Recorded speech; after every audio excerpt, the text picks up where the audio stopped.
नमस्कार, आप देख रहे हैं इंडिया टीवी। आपके साथ मैं हूं मीनाक्षी जोशी। प्रयागराज की इस पावन धरा गंगा यमुना सरस्वती के इस त्रिवेणी संगम की धरती से आप इंडिया टीवी के सभी दर्शकों का बहुत स्वागत करती हूं।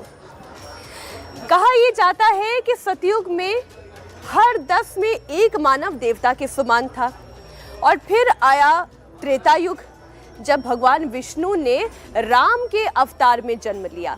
फिर आया द्वापर युग, जब भगवान विष्णु ने कृष्ण के अवतार में यहाँ धरती पर जन्म लिया, पापों से मुक्ति दिलाई, जीवन जीने का रास्ता दिखाया। और इस वक्त हम कलयुग में हैं।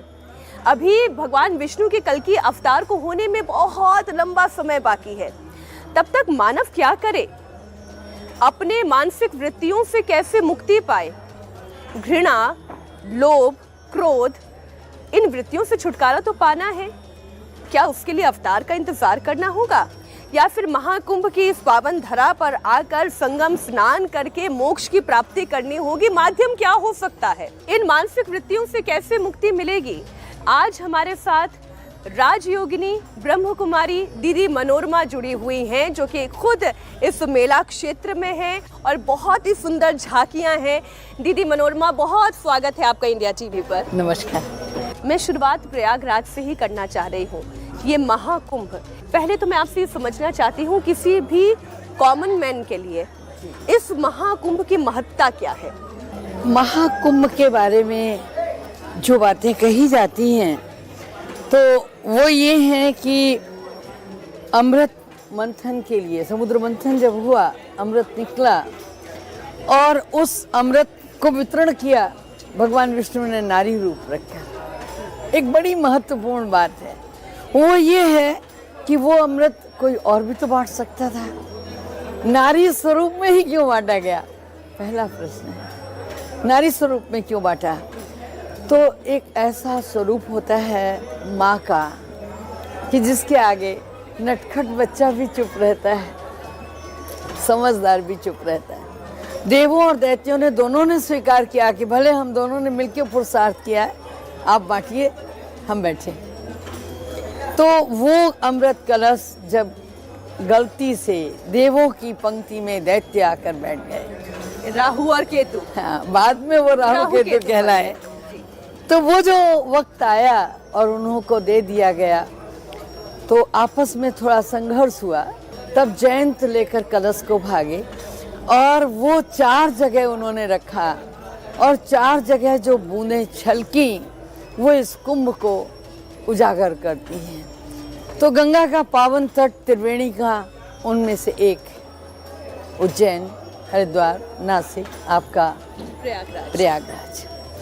तो मनुष्य को 2 बातें ध्यान में आती हैं। एक तो अमृत छलकने के कारण इसके पावनता का एहसास होना, दूसरा गंगा को जब धरती पर उतारा गया और उनसे कहा गया कि भाई आप बहें मानवता के लिए। बोला जब गंदे हो जाएंगे तो क्या होगा? बोला संत स्नान करेंगे, आपकी पावनता बरकरार रहेगी, आप घबराइए नहीं। तो जब संत यहाँ एकत्र होकर उसमें स्नान करते हैं तो मानव मात्र सोचता है गंगा इस समय बहुत पावन है, हम भी स्नान करके अपना भाग्य बना लें। वाकई में, और इसलिए देश ही नहीं विदेश से भी लोग यहाँ पर भागे चले आ रहे हैं जी। ये अवसर कोई भी नहीं गंवाना चाहता। वाकई में इस शुभ संयोग भी 144 साल के बाद आया है जी। लेकिन ब्रह्म कुमारी इस खास तौर पर जी राजयोग की बात करती है जी। मैं इस राजयोग को समझना चाहती हूँ। ये राजयोग क्या है? देखिए, योग का शाब्दिक अर्थ है जोड़ना जी। जब कभी हमारा वैयक्तिक बल कहीं कम पड़ने लगता है तो हम किसी को बुलाते हैं, जरा हाथ लगा देना। और यहाँ राजयोग में हम उस जगत नियंता को बुलाते हैं, प्रभु हाथ लगा देना। जब मानवता कराहने लगती है, जब नैतिक मूल्य विलुप्त होने लगते हैं, जब ऐसा लगता है कि अब आगे अंधकार ही अंधकार है, तो पुनः प्रकाश के लिए उस प्रकाश परम पिता परमात्मा का आवाहन करना, उसके साथ अपना संबंध जोड़ना। हम कहते बहुत हैं तुम्हें मातृ पिता तुम्हें बंधु सखा तुम्हें, तुम्हें विद्या द्रविणम तुम्हें सर्वम मम देव देवहा। लेकिन उससे वो संबंध, वो ताल्लुकात कायम करना तो पहले इस बॉडी से नहीं होगा वो, क्योंकि हम आत्मा हैं, ओरिजिनल ट्रुथ। तो अपने आत्मिक स्वरूप में स्थित होकर उस परमात्मा सत्ता के साथ संबंध जोड़ना और उससे वो अलौकिक शक्तियां प्राप्त करना, वही राजयोग। मैं अभी जैसे झांकियां देख रही हूँ जी, झूठ, फरेब, धोखा, ये कलयुग है।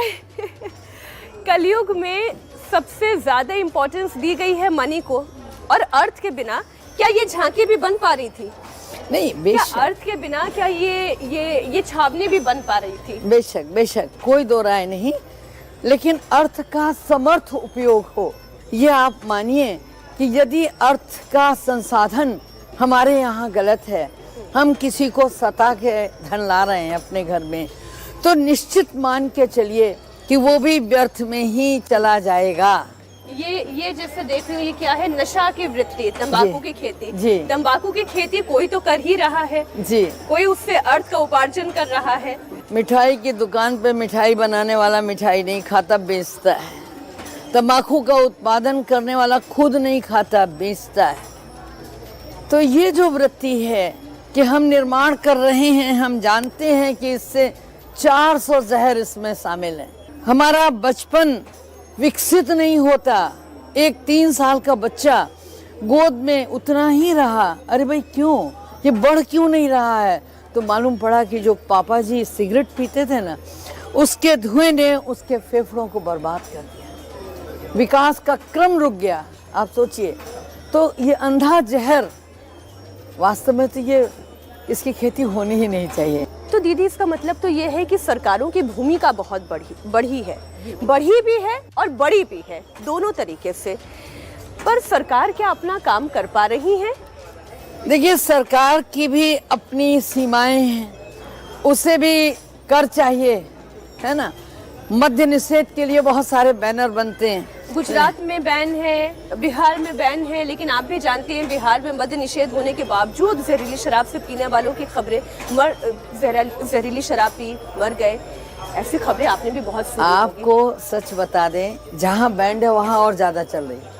अच्छा, जहाँ ये जब किसी चीज पर अवरोध लगा दिया जाता है तो इंसान रास्ते निकालता है, वो राजस्थान से आगे ले जाता है और वहाँ जाके पीता है। तो आवश्यकता इसकी नहीं है कि हम किसी चीज पर बंदिशें लगा दें, आवश्यकता है कि उसे जागरूक करें, और जागरूक इसके लिए करें कि वो पिए नहीं, उसके शारीरिक अवयव क्षतिग्रस्त हो रहे हैं। आवश्यकता इस बात की है कि हम उसको जगाएं। वो धन जो तुम अपने बच्चों के एजुकेशन में लगा सकते थे, आज केवल कुछ रंगीन पानी और बोतलों में लगा रहे हो। तो जगाने की आवश्यकता है। हमने जो एग्जीबिशंस लगाई हैं, ये जगाने के लिए लगाई हैं। दीदी, अलग अलग चर्चाएं हम कर रहे हैं, सरकारों की भूमिका की बात कर रहे हैं और वृत्तियों की बात कर रहे हैं। अब नारद मुनि दिखाई दे रहे हैं। किसी ने तो नहीं पूछा कि नारद मुनि जिस काल में थे तब जाति की व्यवस्था क्या थी? जितने साधु संतों से बात करते हैं वो ये कहते हैं कि वर्ण व्यवस्था थी, लेकिन आज जाति के नाम पर राजनीति हो रही है। कौन ऊंचा, कौन नीचा, कौन अमीर, कौन गरीब। अमीर की जाति जो भी हो वो अच्छा ही लगता है। क्या बात है ना? और गरीब अगर ब्राह्मण भी हो तो भी वो बुरा लगता है। हम दो पहलुओं पर एक साथ आ गए हैं जी। एक तो आ गए हैं राजनीति की बात पर, दूसरा आ गए हैं विभाजन होती हुई संस्कृति के आधार पर। कुछ निहित स्वार्थ हैं, कुछ निहित स्वार्थ हैं जिनकी वजह से ये विभाजन की संस्कृति पल्लवित हो रही है। मैं कहना चाहूँगी कि पहले जो क्षत्रिय हुआ करते थे, जो ब्राह्मण हुआ करते थे, रहनुमाई देख के नहीं करते थे किसकी करनी है किसकी नहीं, पूरे समाज की करते थे। क्षत्रिय रक्षक होता था, पूरे समाज का होता था। आज क्यों विभाजन?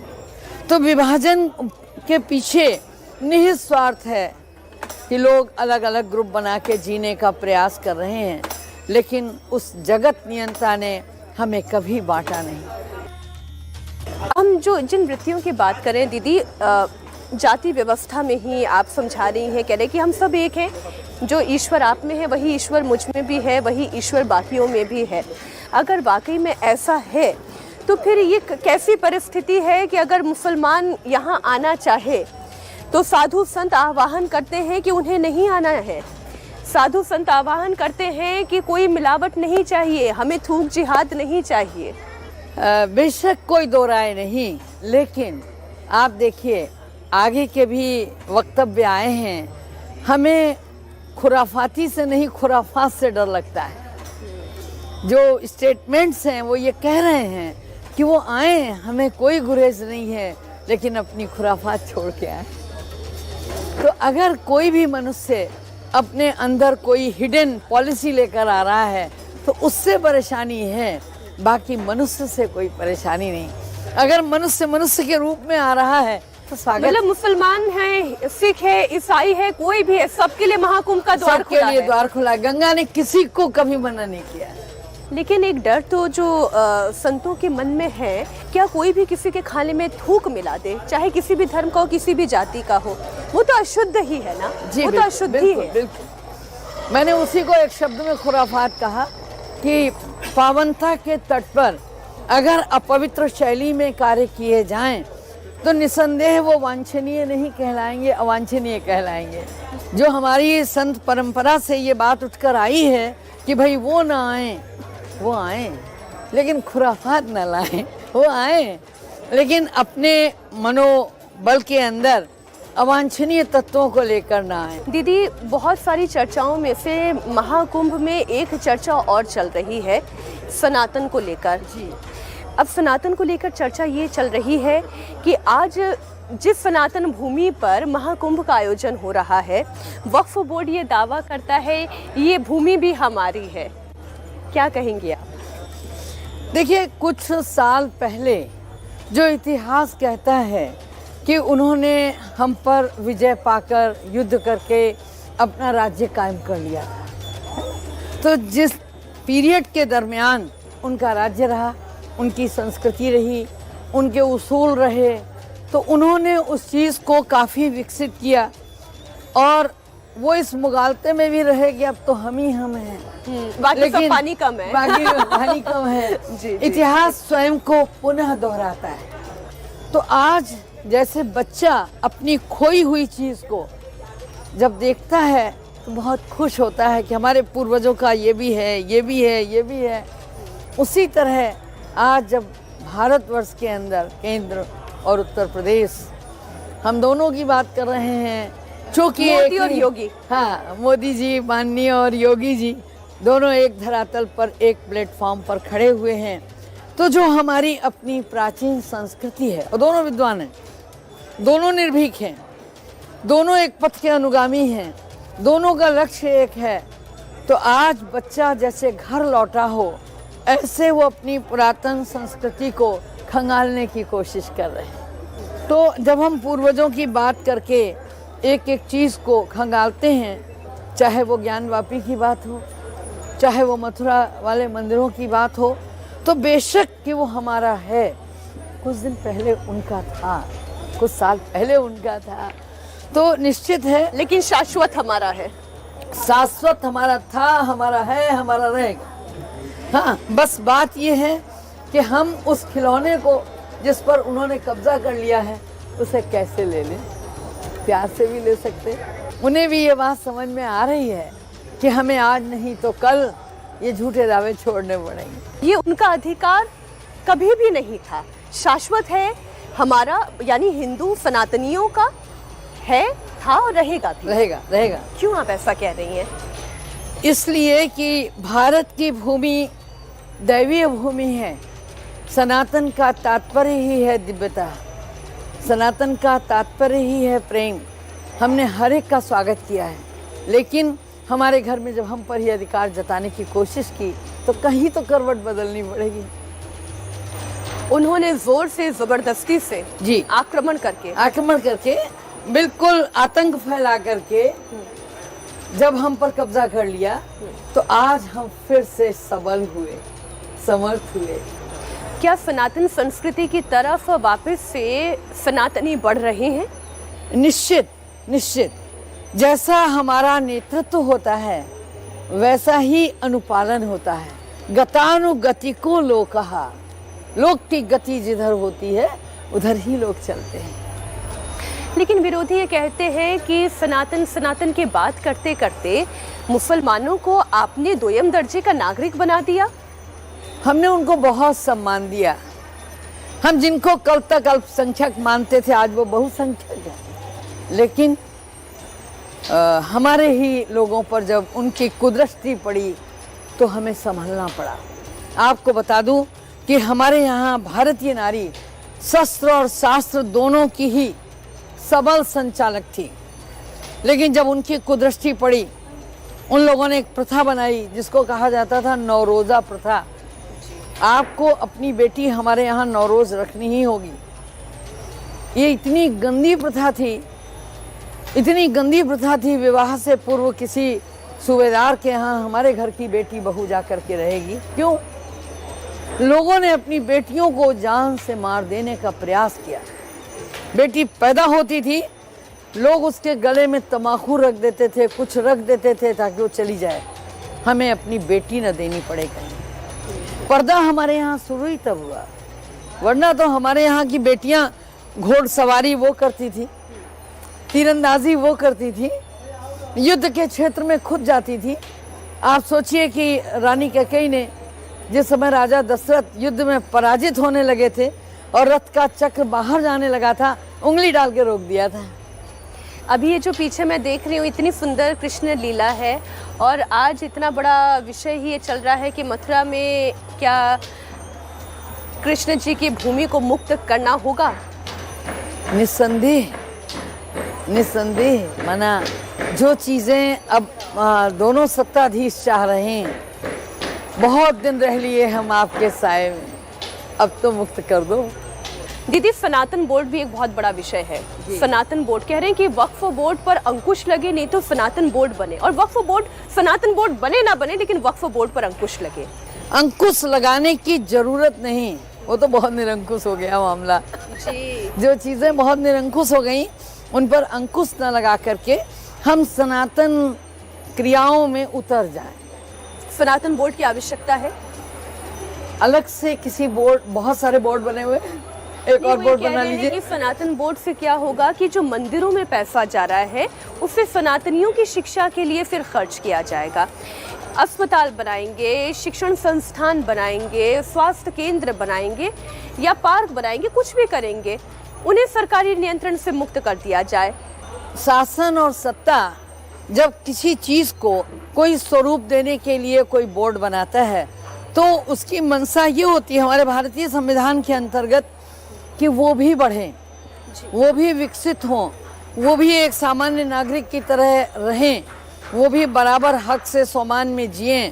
लेकिन जब हम अपने राहें बदल लेते हैं, जब अपनी मंजिलें बदल लेते हैं तो फिर कहीं तो जगना होगा। हमारे संत अगर कुछ कह रहे हैं तो उसके पीछे मात्र मानवता को जगाना है। एक विषय और है, एक ऐसा ही गंभीर विषय है जो हमारे खास तौर पर वो क्षेत्र है जो आदिवासी बहुल क्षेत्र है। धीरे धीरे करके वहाँ पर धर्म परिवर्तन बहुत तेजी से हो रहा है। ईसाई या मुस्लिम समाज की तरफ हिंदू समाज क्यों आकर्षित हो रहा है, या फिर उन्हें कोई प्रलोभन दिया जा रहा है, क्या कारण आपको समझ में आता है? देखिए, मूलतः जो हमारे यहाँ एक तो गरीबी है, पहला मुद्दा है कि हमारे यहाँ गरीबी है, कुछ सुविधाओं का अभाव है। होता क्या है, मैं अगर सच बताऊं आपको तो इन ऐसे क्षेत्रों में जाकर के जहाँ शिक्षा का अभाव है, जहाँ विकसित संस्कृति का अभाव है, जहाँ पर विकसित साधनों का अभाव है, वहाँ हम गए और थोड़ी सी चतुराई बरतते हैं। एक मूर्ति पत्थर की ले गए, एक मूर्ति लकड़ी की ले गए, सारे गांव के लोगों को एकत्र करते हैं, दोनों तैरा देते हैं पानी में। बोले तुम्हारा देवता डूब गया तो तुम्हें क्या पार करेगा, देखो हमारा देवता जा रहा है। वो लकड़ी की मूर्ति होती है। तो आपने देखा कि किस तरह से जो महाकुंभ में आध्यात्म के अलग अलग रूप रंग देखने को मिल रहे हैं।